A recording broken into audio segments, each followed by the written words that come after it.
The Vrexian boarding party cut through the airlock of the human frigate Indomitable expecting to find corpses. Their bioscanners had confirmed it: catastrophic decompression on decks 3 through 7, reactor containment at 15%, life support offline for 47 minutes. Nothing survived 47 minutes in hard vacuum. Nothing.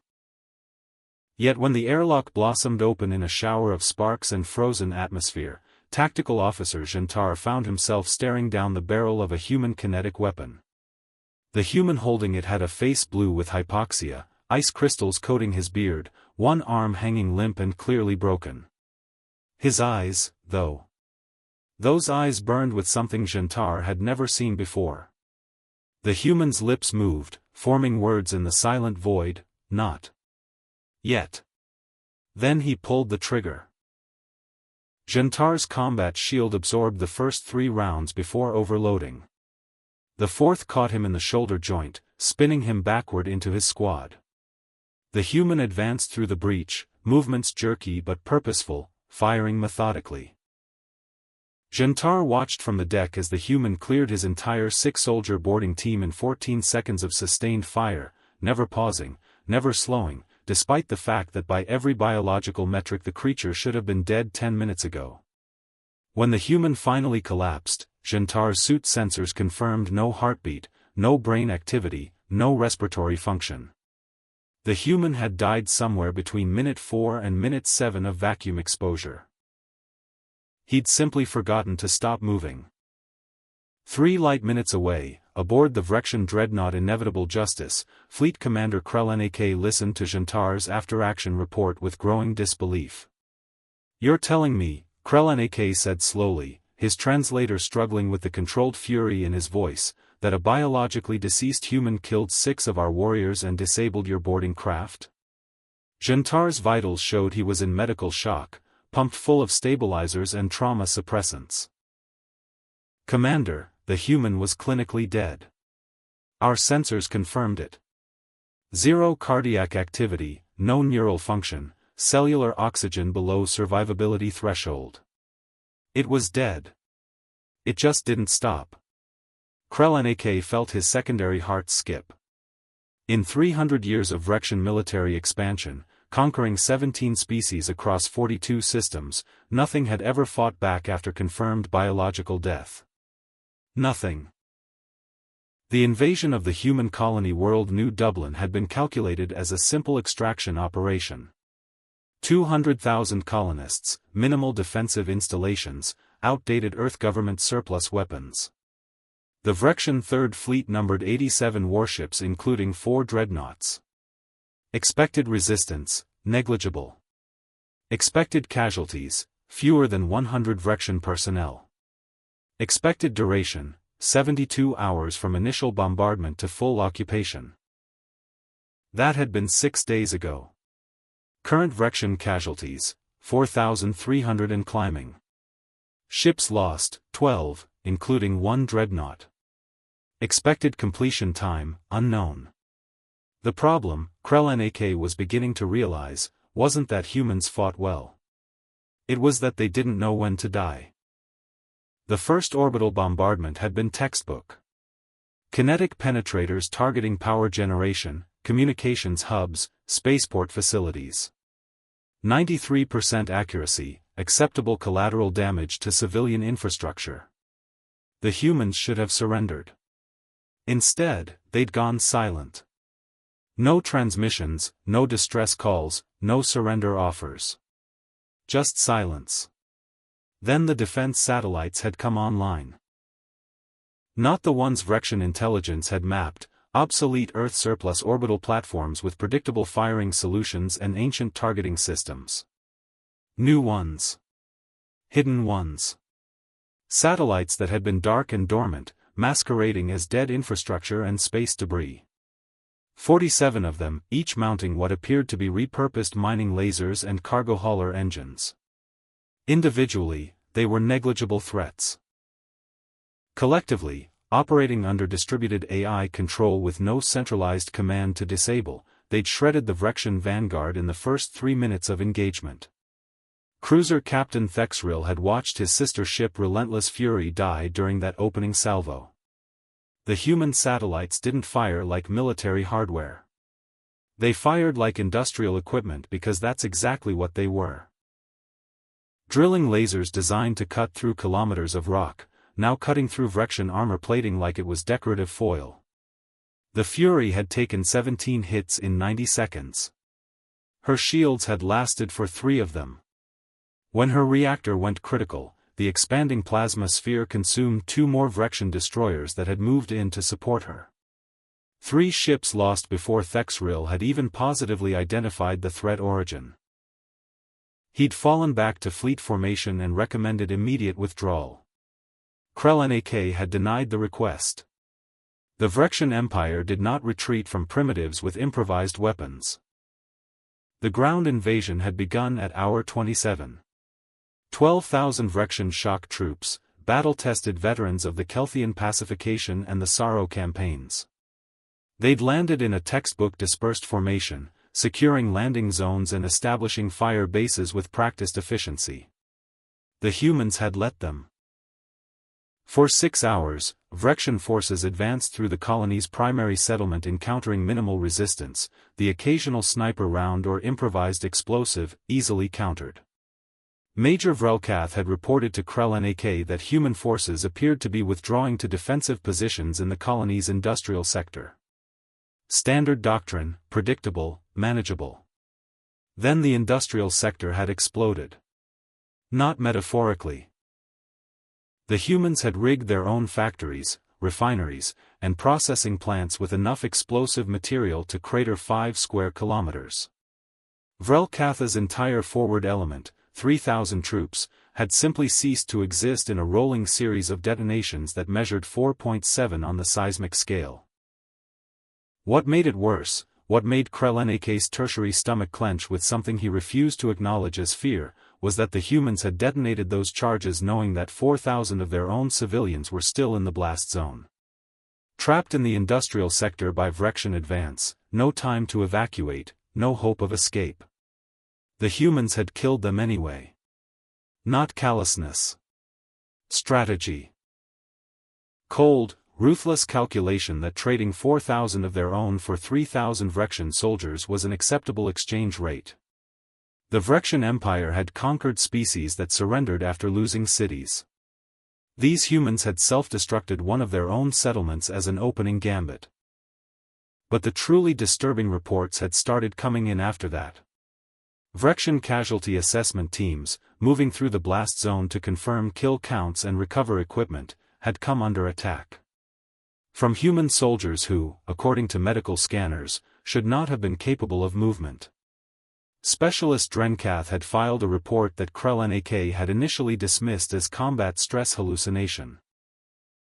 Drenkath claimed he'd encountered a human trapped under structural debris, both legs crushed, multiple organ failure, blood loss exceeding 80% of total volume. The human had still managed to detonate a satchel charge when Drenkath approached. Drenkath survived only because his armor absorbed the fragmentation. The human, predictably, had not survived. But that wasn't the point. The point was that it had survived long enough. Now, at hour 147 of what should have been a 72-hour operation, Krell-Nak found himself in the unprecedented position of requesting reinforcements to subdue a single colony world. The Third Fleet had been reinforced by elements of the 5th and 7th Fleets. Total force now numbered 123 warships and 27,000 ground troops. Facing them, approximately 140,000 remaining human colonists, of whom perhaps 20,000 had any military training. By any rational metric, this should have ended days ago. Except humans didn't fight rationally. They fought spitefully. The pattern had become clear after the first planetary day of ground combat. Humans didn't defend positions, they traded them for Vrexian casualties. Didn't hold territory, they contaminated it. Every building the Vrexians occupied became a potential tomb. Humans rigged demolition charges on dead man switches. They poisoned water supplies with industrial chemicals. They left disabled vehicles filled with unstable fuel cells. One human, later identified from DNA traces as colony administrator Chen Wei, had remained at her post in the Colonial Government Center for 16 hours after Vrection occupation, manually overriding safety protocols in the building's fusion reactor. When Vrection technicians finally detected the sabotage, they'd evacuated 700 troops from the building 12 minutes before it achieved cascade failure. Chen Wei's body was found in the reactor control room, dead from radiation exposure for approximately 11 of those 16 hours. Her fingers were still on the manual override controls. What kind of species, Krelnak wondered as he reviewed the casualty reports, kept fighting hours after biological death? What kind of evolutionary pressure produced that trait? His xenobiology staff had provided answers he didn't like. Earth, the humans' homeworld, was classified as a Class 7 death world, high gravity, violent weather, apex predators in every ecological niche, disease load that would overwhelm most species' immune systems. Humans hadn't evolved as the dominant predator. They'd evolved as persistence hunters, pack animals that ran their prey to exhaustion over days of continuous pursuit. Their bodies produced combat stimulants, adrenaline and noradrenaline and a cocktail of other hormones, that overrode pain, suppressed immune response for short-term performance gains, redirected resources from non-critical systems to muscles and combat reflexes. In extreme stress, humans could function at combat effectiveness for minutes to hours after receiving injuries that would immediately incapacitate any Vrection soldier. But that was just biology. The real problem was cultural. Humans had a concept they called spite. Not strategic withdrawal, not tactical retreat. Spite. The specific desire to hurt an enemy even at cost to oneself, preferably catastrophic cost, because the point wasn't survival but rather ensuring the enemy paid dearly for victory. It was madness. It was militarily insane. It was extraordinarily effective. Because you couldn't negotiate with spite. You couldn't intimidate it. You couldn't calculate acceptable losses because spite didn't care about acceptable. Spite wanted you to hurt, and would gleefully burn everything down to make that happen. Lieutenant Keseth discovered this firsthand during the assault on the colony's water treatment facility. Intel had confirmed the facility was defended by approximately 200 humans, poorly armed, low on ammunition. A straightforward extraction operation, suppress resistance, secure infrastructure, minimize damage to preserve operational capacity. Keseth had 500 troops and armor support. 3-to-1 numerical advantage, overwhelming firepower superiority. He'd breached the facility perimeter in 47 minutes and begun room-clearing operations with textbook precision. That's when the humans activated the facility's industrial bioreactors, used for breaking down organic waste into reclaimed water. They'd loaded the reactors with every toxic chemical, industrial solvent, and biological contaminant the facility stored. Then they'd reversed the pumps. Instead of processing waste, the facility was now distributing it into the colony's water network, into the groundwater, into the agricultural irrigation systems, making the entire colony's water supply catastrophically toxic for the next 40 to 60 years. Keseth had secured the facility at the cost of 900 Vrection casualties from the toxic cloud the humans released during their defense. The humans had rendered it completely useless for the next half-century. Out of spite. Krelnak had called for orbital bombardment after that.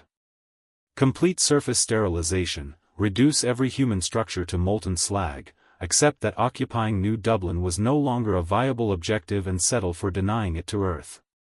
His strategic council had approved unanimously. Dreadnought Infinite Majesty had positioned for bombardment pattern Alpha 7, enough firepower to crack continents and boil oceans. And the humans had revealed their final defensive layer. Not orbital platforms this time. Not satellites. Ships. Human ships that had been running dark, emissions minimal, hiding in the system's asteroid belt and outer planets.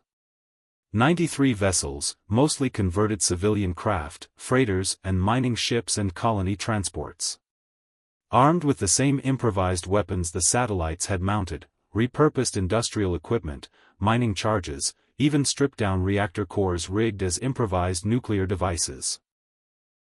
Individually, no match for Vrexian warships. Collectively, employing swarm tactics and kamikaze runs, they'd crippled the Infinite Majesty and destroyed 11 more Vrexian ships before the fleet could respond effectively. Captain Thexrill, promoted to Commodore after the death of his previous superior, had led the response. His task group had destroyed 41 human vessels in a running battle that lasted 7 hours and consumed most of his fleet's ammunition reserves. The humans had fought to the last ship. Not retreated when overwhelmed, not surrendered when defeated. They'd rammed Vrexian destroyers with colony transports. They'd rigged freighters as fire ships, loaded with volatile cargo and set on collision courses. One human pilot, ship crippled and weapons exhausted, had manually piloted her mining ship into a Vrexian cruiser's engine cluster at 1500 meters per second. The explosion had taken out the cruiser's entire propulsion system and killed 300 Vrexian crew. Analysis of the mining ship's black box revealed the human pilot had already been dead for approximately 4 minutes before impact, killed by cockpit decompression during the approach. She'd sealed her suit breech with industrial adhesive and kept flying. By day 9, Krell-Nak faced an unthinkable decision. The Vrexian 3rd, 5th, and 7th fleets, combined strength of 123 warships and 27,000 troops, had suffered 41% casualties attempting to pacify a single human colony. 9,817 Vrexian soldiers dead. 23 ships destroyed, 17 more damaged beyond field repair. The humans, according to latest intelligence, numbered fewer than 90,000 remaining combatants and civilians combined. They'd taken 70% losses. By every military doctrine in the Vrexian operational handbook, they should have surrendered. Should have broken. Should have begged for terms. Instead, they'd sent a message. Broadcast in the clear, no encryption, maximum power across all frequencies. A human voice, female, young enough that she might have been barely into adulthood by their species standards. The translation AI rendered it: "You came to our world thinking we'd be easy prey. You thought we'd surrender when you killed our families. You thought we'd break when you destroyed our homes. You don't understand humans very well, do you? We're not fighting because we think we can win. We're fighting because if we're going to die anyway, we're taking as many of you with us as possible. Come to the surface if you want this colony. We'll be waiting. And we'll still be fighting when you think we're already dead." The message had been transmitted from the colony's emergency broadcast station in the planetary capital. Vrexian intelligence located the source within minutes. Orbital imagery showed a partially collapsed building, infrastructure damage consistent with previous bombardment, no power signature, no life signs detectable. A human had climbed into a destroyed building, activated a transmitter running on battery backup, delivered humanity's response to the Vrexian Empire, and then died from injuries sustained reaching the location. Spite as a strategic doctrine. Krell-Nak made his decision. Full withdrawal. Abandon New Dublin, classify it as a strategic loss, redeploy fleet elements to more viable objectives. He would accept the shame, the career damage, the disgrace of being the first Vrexian fleet commander to withdraw from a colony world after engagement. Better that than the alternative, continuing this meat grinder until either the humans were extinct or his fleet was combat ineffective. He began drafting withdrawal orders and tried not to calculate how many Vrexian families would receive death notifications because he'd underestimated the human capacity for spite. But High Command denied his request. Grand Admiral Treshkant himself transmitted from the Vrexian homeworld, light years distant, his image crystallizing in Krell-Nak's command chamber with the weight of 3 centuries of imperial authority behind it. Fleet Commander Krell-Nak, the Grand Admiral said, "The Vrexian Empire does not withdraw. We do not negotiate. We do not concede territory to inferiors. You will prosecute this campaign to successful conclusion, or I will find an officer who will. The transmission ended before Krelnak could respond. Orders were absolute. He had 48 hours to demonstrate progress or be relieved of command. Relieved, in the Vrexian military, being a euphemism for ritual execution. So Krelnak made the only tactical decision remaining. Total commitment. Every ship, every soldier, every resource. Simultaneous orbital bombardment and ground assault, overwhelming force at every engagement point, no measured response, no strategic reserves, just absolute military power applied without hesitation. The humans wanted spite? He'd show them what happened when spite met industrial-scale violence. He gave his commanders 12 hours to prepare.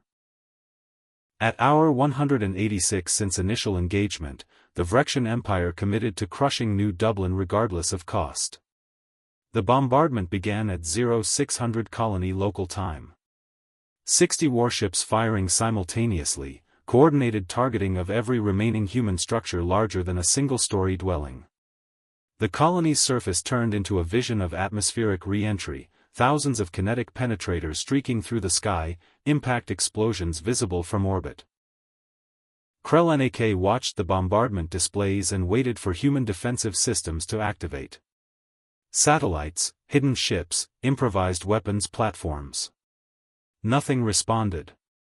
The humans were either out of assets or conserving them. Either way, the bombardment continued for 47 minutes, expending enough ordnance to level a continental shelf. Surface temperatures in targeted zones exceeded 400 degrees Celsius. Nothing survived that.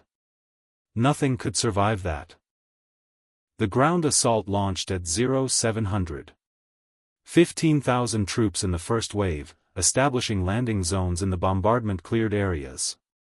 Commanders reported minimal resistance, scattered sniper fire, nothing organized. Second wave deployed at 0730, armor and heavy weapons to support the advance. By 0800, Vrexian forces controlled 70% of the colony's surface area. Krelnak reviewed the tactical displays and refused to believe it had been this simple. Refused to accept that 47 minutes of orbital bombardment had accomplished what 9 days of fighting had not. The humans were planning something. They had to be. At 0847, the first attack came. Not from the surface. From below it. Humans emerging from tunnel systems Vrexian intelligence had failed to detect, entire underground networks connecting every major settlement, running beneath bombardment zones and Vrexian-controlled territory. Thousands of humans, armed with whatever they'd salvaged, attacking from underneath Vrexian positions. Not organized assault, not coordinated tactics. Just humans boiling up from the ground and attacking whatever Vrexian soldiers they encountered. Major Vrelkath, commanding the ground assault's third formation, reported enemy contacts exceeding 6,000 individuals in his sector alone. His force numbered 800. They were being overrun by a human wave that absorbed casualties and kept coming. Commodore Thexril, monitoring from orbit, watched the tactical displays dissolve into chaos. Vrexian forces, dispersed across the colony surface for occupation operations, found themselves fighting in every direction simultaneously. Humans didn't mass for concentrated assault, they spread out, infiltrated, forced Vrexian troops into individual engagements where numbers and coordination mattered less than raw aggression. And the humans were aggressive. Reports flooded in of human soldiers attacking with malfunctioning weapons, attacking with no weapons, attacking with industrial tools and bare hands when ammunition ran out. Medical teams reported Vrexian casualties with injuries consistent with human bite marks. The humans were biting them. What kind of species bites enemy soldiers during modern warfare? The kind that evolved as persistence hunters, Thexril realized. The kind that ran prey to exhaustion and then tore them apart because they'd spent 2 million years before developing civilization learning that if you didn't stop chasing, eventually your prey would. Humans were pack predators, and the Vrexian ground forces had scattered themselves across the humans' hunting ground. Now the pack was hunting. At 0923, Major Vrelkath transmitted his final report. His formation had sustained 89% casualties, down to fewer than 100 combat-effective troops, surrounded by human forces that numbered in the low thousands. He requested immediate extraction. Krelnak approved and diverted 3 landing craft to Vrelkath's position. The craft made it to the landing zone but never achieved liftoff. Humans had rigged anti-aircraft weapons in the tunnel systems, improvised missile launchers that Vrexian counter-battery fire couldn't suppress because the launchers were mobile and underground. All 3 craft went down, 500 more Vrexian casualties. Vrelkath's transponder went offline at 0956. Tactical analysis suggested his position had been overrun. The Vrexian Empire had just lost its 3rd regimental commander in 9 days. By 1100, Krelnak faced catastrophic ground force casualties and a surface situation that had deteriorated beyond retrieval. He ordered full retreat, all forces back to landing zones, emergency extraction protocols. But human forces had already infiltrated the landing zones. Humans hiding in destroyed buildings, in rubble, in the bombardment craters themselves. Waiting for Vrexian forces to fall back, to cluster around landing craft and extraction points. Then attacking. Not to seize the landing zones, just to make them untenable. Force the Vrexians to choose between orderly withdrawal or abandoning wounded and heavy equipment. The Vrexian military code prohibited abandoning wounded. The humans knew this. Every injured Vrexian soldier became an anchor, slowing retreat, consuming resources, requiring defenders. Lieutenant Kesith found himself defending a landing zone with 43 troops and 97 wounded waiting for extraction. Human forces probed his perimeter continuously, never committing to full assault, just bleeding his defenders with sustained harassment fire. When the extraction craft finally arrived, Kesith had 21 combat-effective soldiers remaining. The loading process took 12 minutes, entirely too long under fire, but they'd managed it. All wounded loaded, defensive perimeter holding. Then a human had emerged from the rubble 200 meters from the craft. Single individual, carrying something Kesith's tactical AI identified as a fuel-air explosive, improvised from industrial components. The human was running toward the landing craft. Kesith's troops fired, hit the human multiple times, confirmed torso shots that should have been immediately fatal. The human kept running. Kesith himself put 3 rounds into the human's chest at 70 meters. The human stumbled, fell to one knee, got back up. Kept running. Finally dropped at 30 meters from the craft, weapon tumbling from dead hands. Kesith had ordered immediate liftoff. The craft achieved 15 meters altitude before the explosive detonated, either by deadman's switch or timer or sheer malicious coincidence. The blast wave brought the craft down. No survivors. Kesith had watched 97 wounded Vrexian soldiers die because one human refused to stop running after being shot multiple times. By 1430, Krelnak ordered complete withdrawal from New Dublin surface. Abandon all ground operations, retrieve whatever forces could reach orbit, accept the losses. His ground commanders reported estimated 74% casualties across all formations. 11,000 troops deployed. 8,200 confirmed dead or missing. The survivors were scattered, disorganized, many of them trapped in isolated pockets waiting for extraction that wasn't coming. The humans would hunt them down over the next days and weeks. Krelnak knew this. Accepted it. The alternative was feeding more soldiers into a meat grinder that consumed everything the Vrexian Empire sent. The final human transmission came at 1647.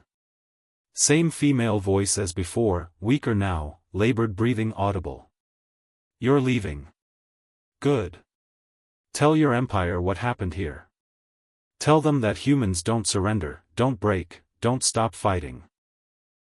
Tell them that if they come to our worlds expecting easy conquest, they'll leave in body bags. We've lost everything. Our colony is destroyed, most of us are dead, and we'll probably all be dead before you're out of orbit. But you're leaving. We made the Vrexian Empire retreat. That's worth it. That's worth all of it. The transmission ended. Intelligence traced it to the same location as the previous broadcast. This time, orbital imagery showed heat signatures. 3 humans, possibly 4, clustered in the ruined broadcast station. Holding that position despite injuries, despite no hope of survival, just to deliver one final message to the Vrexian fleet. They died approximately 17 minutes after transmission ended, based on thermal signature analysis. The last humans of New Dublin, dead from injury sustained hours earlier, staying alive through spite and stubbornness long enough to make their point.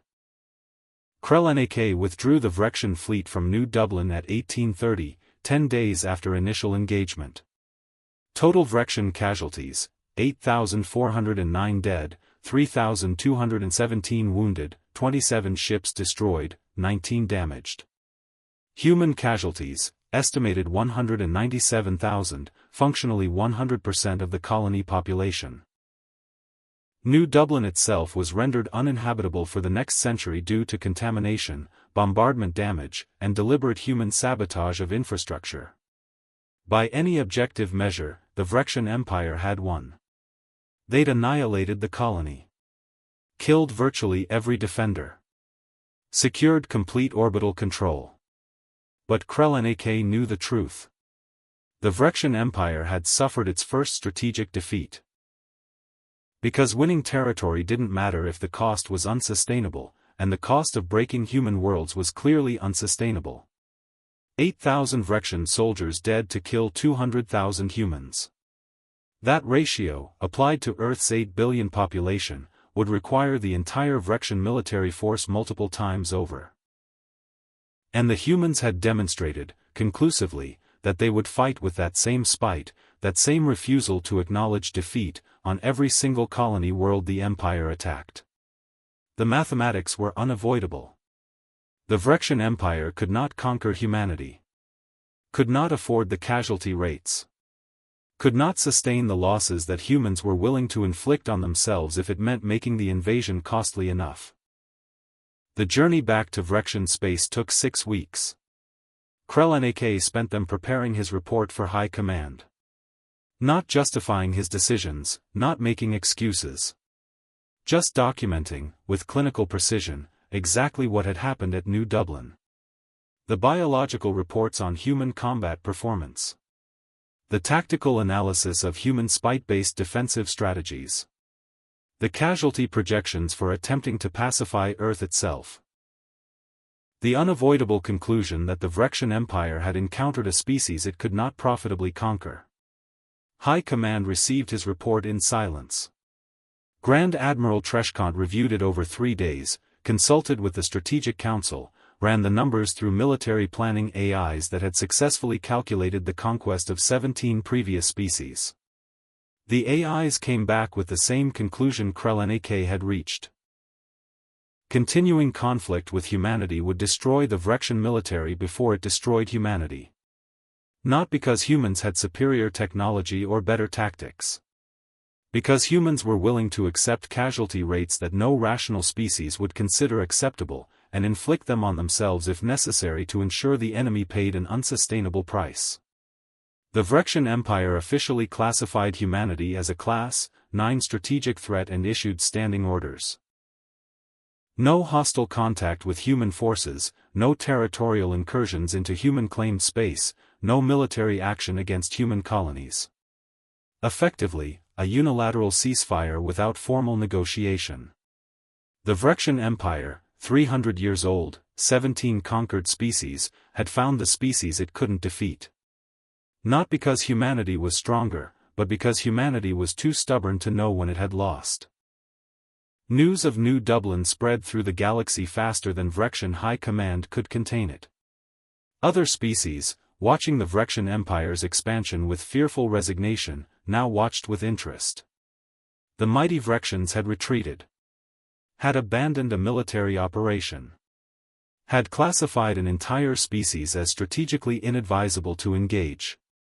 The implications rippled outward through established power structures and diplomatic relationships.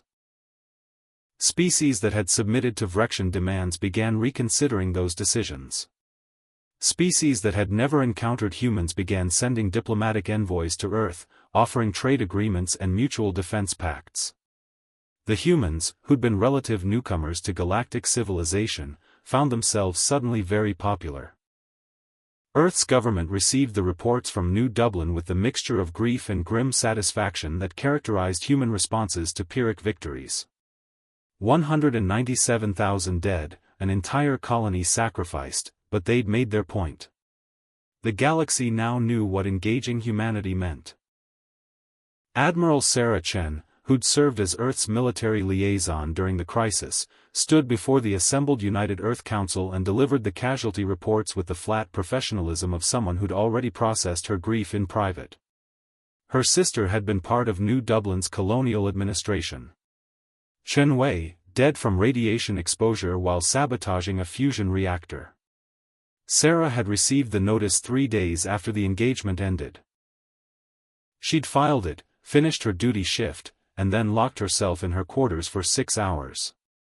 When she emerged, she'd drafted Earth's new defensive doctrine: every colony fortified, every settlement prepared, every human trained to ensure that any species attempting invasion would pay in blood for every meter of territory.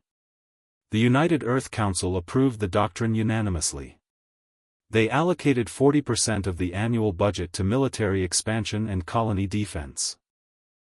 They established the Persistence Fleet, named after humanity's evolutionary advantage, specifically designed for asymmetric warfare against superior forces. They began training civilian populations in resistance tactics, sabotage, and improvised weapons manufacturing. New Dublin had proven that humans could make invasion unsustainably costly. Earth's government intended to ensure every human world could do the same. 3 months after New Dublin, the Krell-Nak incident, as Vrexian historians termed it, had reshaped galactic power dynamics. Species that had never communicated with humans began sending delegations to Earth. Not out of friendship, not out of shared values, but out of pragmatic recognition that humanity was useful. Useful as an ally, terrifying as an enemy. The Telvan Compact, a loose association of species attempting to resist Vrexian expansion, offered humanity membership with observer status. Earth accepted. The Jin Collective, which had been paying tribute to the Vrexian Empire for 47 years, quietly stopped. When Vrexian enforcers arrived to collect, they found Jin stations equipped with human-designed weapon systems and human military advisors. The Vrexians left without engaging. The cost-benefit analysis didn't favor conflict. Within 6 months, the galactic status quo had fundamentally shifted. The Vrexian Empire, which had dominated this region of space for 3 centuries, found its expansion halted.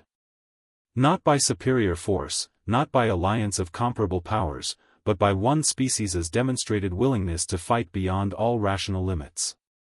Humanity hadn't defeated the Vrexian Empire militarily. Humanity had made defeating humanity too expensive to be worth attempting. And that, from a strategic perspective, was the same thing.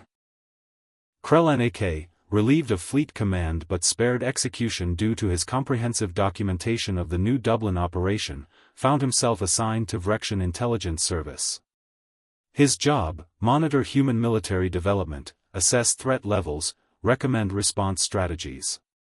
He spent his days reviewing reports of human colony fortifications, new weapons development, the steady militarization of a species that had gone from minor galactic presence to strategic peer in less than a year.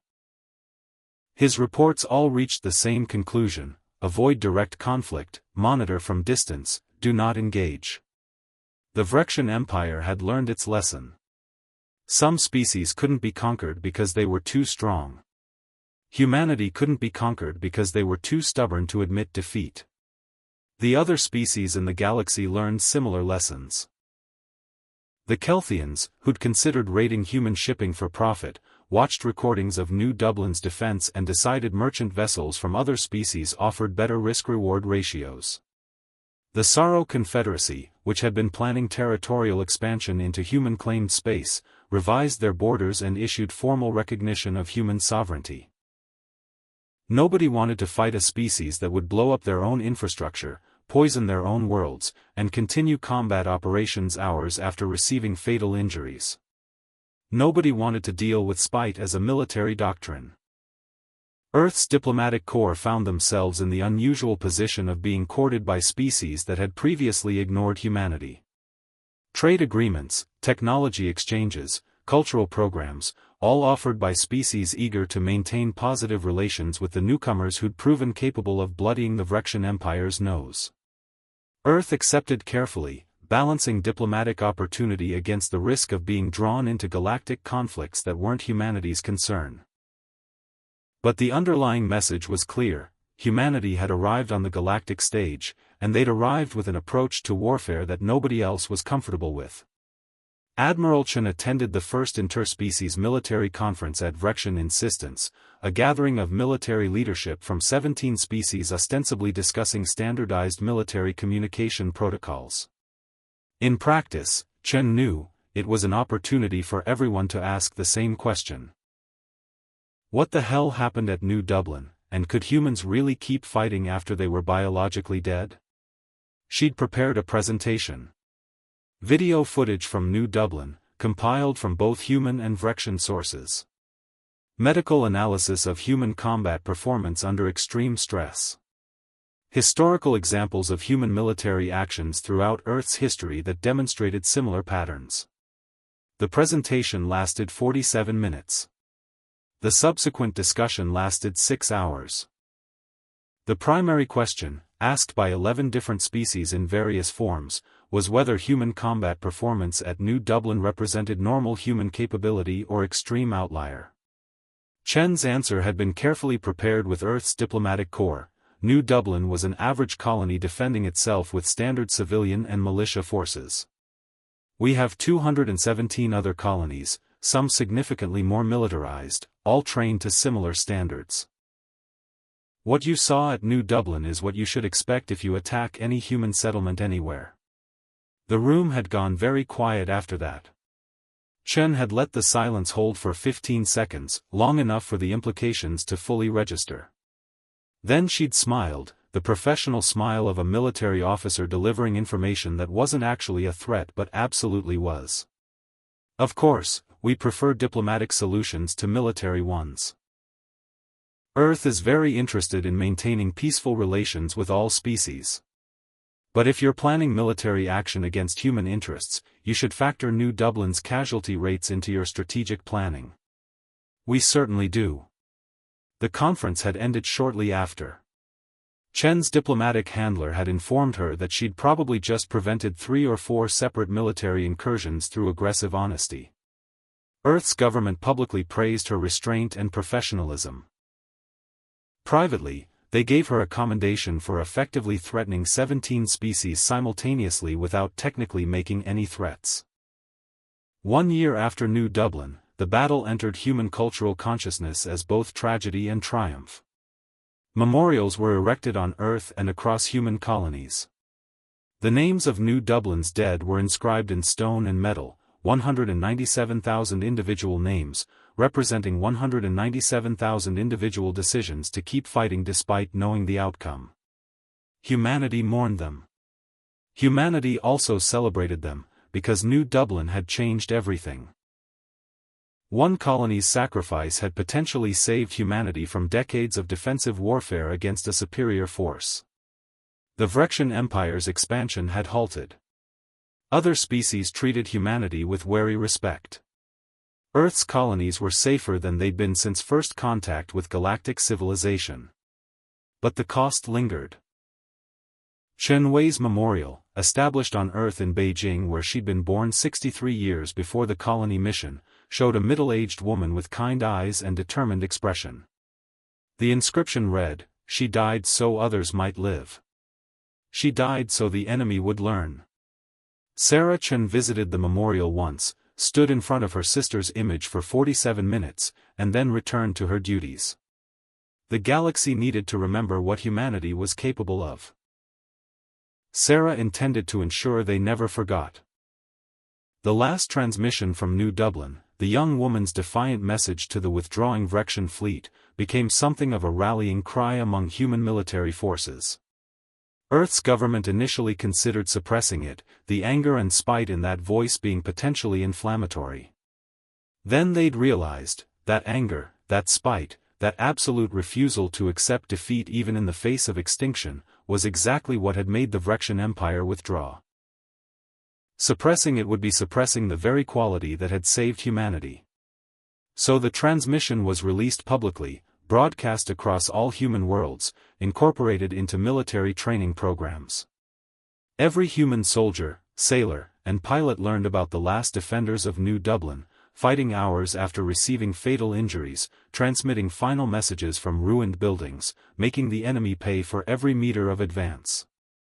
Every human military formation adopted the unofficial motto. Like New Dublin. Meaning, fight until you're actually dead, and then keep fighting anyway because spite is free and casualties are cheap if they make the enemy regret attacking. The Vrexian Empire monitored these developments with deep unease. Intelligence reports showed human military capability expanding rapidly, new weapon systems developed, defensive installations multiplied across every colony. But more concerning was the cultural shift. Humanity was institutionalizing the behaviors that had made New Dublin so costly. Teaching spite as doctrine. Training civilians to resist invasion with the same determination that had cost the Vrexian Empire 8,000 soldiers. If New Dublin was what one average human colony could accomplish, what would a fully militarized human world achieve? Vrexian strategic analysis suggested casualty rates approaching 10 or 15 to 1. Completely unsustainable against a species with 8 billion population and growing. 5 years after New Dublin, the Galactic Consensus Treaty was signed, establishing formal protocols for territorial expansion, military engagement, and species sovereignty. Article 7, nicknamed the New Dublin Clause, specifically prohibited military actions designed to annihilate civilian populations. Not from humanitarian concerns, though species that valued such things appreciated the framing, but from practical recognition that humanity had demonstrated what happened when you pushed a species to total war. They fought with everything they had, accepted any casualty rate, employed any tactic, and made conquest unsustainably expensive. Earth signed the treaty. So did the Vrexian Empire, though Grand Admiral Treshkant privately observed that the treaty essentially codified humanity's strategic victory. The galaxy had adjusted to accommodate human methods of warfare by making those methods unnecessary through diplomatic framework. Brilliant, really. Humanity won by demonstrating capacity for spite-based total warfare, then offering everyone an alternative through treaty law. Other species signed because the alternative was finding out if their own colonies could match New Dublin's defensive performance against their invasion forces. Krelnak, now senior analyst in Vrexian intelligence, read the treaty and understood it as the formal end of Vrexian expansion era. 300 years of military conquest concluded not by defeat in battle but by encounter with a species too stubborn to know when they'd lost. He drafted a final report on humanity, summarizing 5 years of observation and analysis. The conclusion: humans are not superior warriors. They are not superior tacticians. They are not technologically advanced beyond our capabilities to counter. But they possess one quality that makes military engagement strategically inadvisable: they refuse to stop. Refuse to surrender, refuse to accept defeat, refuse to acknowledge biological limitations that would halt other species. This quality, combined with demonstrated willingness to accept catastrophic casualties in service of denying enemy objectives, makes human worlds effectively unconquerable at acceptable cost. Recommend maintaining current policy of avoidance and diplomatic engagement. The report was filed, classified, and distributed to senior Vrexian military leadership. It became required reading for officers ranked major and above. The Vrexian Empire had learned its lesson. Some species you defeated through superior force. Some species you defeated through superior strategy. And some species, rare but dangerous, you simply left alone because the cost of defeating them exceeded any benefit their defeat might bring. Humanity had earned placement in that third category through sheer stubborn refusal to die when they were supposed to. Admiral Sarah Chen, now in her 70s, reviewed the latest intelligence on Vrexian military doctrine. The classifications, the strategic assessments, the formal recommendations to avoid conflict with human forces. New Dublin's sacrifice had accomplished exactly what Earth's government had hoped, established humanity as too costly to attack. Chen felt the weight of her sister's death settle a bit lighter.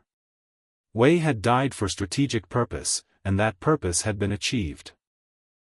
The galaxy knew what humanity was capable of. Knew that attacking human worlds meant fighting humans who'd keep coming long after they should have died, who'd sabotage their own infrastructure rather than let enemies use it, who'd calculate acceptable losses in ways that made other species deeply uncomfortable. That knowledge, Chen reflected, was worth 197,000 lives. Was worth an entire colony. Was worth the price humanity had paid to establish their galactic reputation. Because now, human colonies were safer.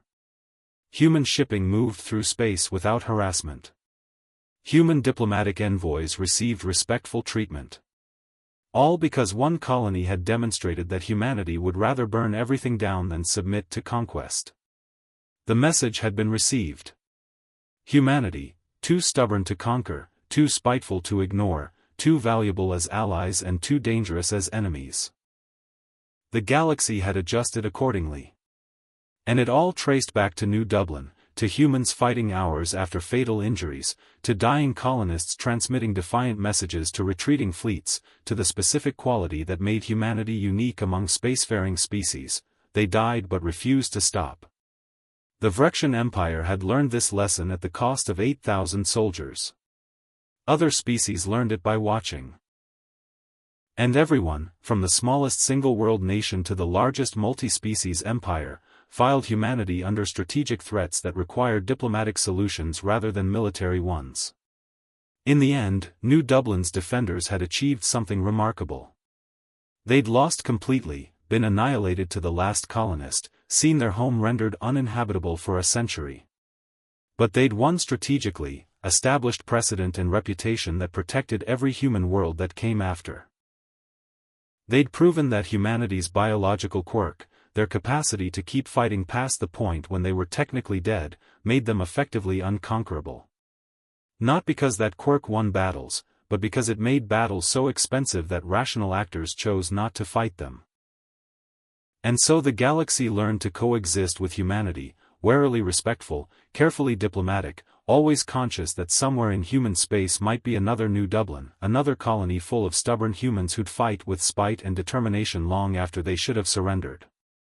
Better to trade with them. Better to ally with them. Better to accept them as equals and partners rather than test whether the next human colony would fight as hard as the last one. Because the answer was already known. They would. Humans always did. That's what made them human, the specific, peculiar, militarily insane quality of refusing to acknowledge when they'd lost. Of fighting hours after fatal injuries. Of transmitting final defiant messages from destroyed buildings. Of making the enemy pay, and pay, and pay until paying wasn't worth whatever they'd hoped to gain. New Dublin had taught the galaxy that lesson. The galaxy remembered. And humanity, grieving their dead but secure in their strategic position, moved forward knowing that their unique quality, the thing that made other species uncomfortable and afraid, was exactly what kept them safe. They died but refused to stop. And that refusal, that stubborn spite in the face of extinction, had changed the galaxy forever.